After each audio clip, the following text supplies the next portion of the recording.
સુરત રિક્ષા ચાલકોને helmet memo વિવાદમાં મોટો હોબાળો। સુરત ટ્રાફિક પોલીસ પર હપ્તો માંગવાના ગંભીર આક્ષેપો।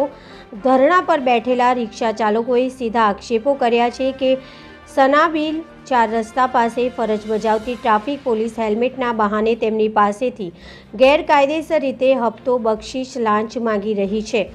આર્થિક સંકળામણમાં રહેલા રિક્ષાવાળાઓને ખોટી રીતે દંડવામાં આવતા તેમને રસ્તા પર ઉતરીને ન્યાયની માંગણી કરી છે। કોંગ્રેસ દ્વારા વિરોધ અને સમર્થન। આ રિક્ષા ચાલકોના વિરોધને કોંગ્રેસ પક્ષે પણ ટેકો આપ્યો છે।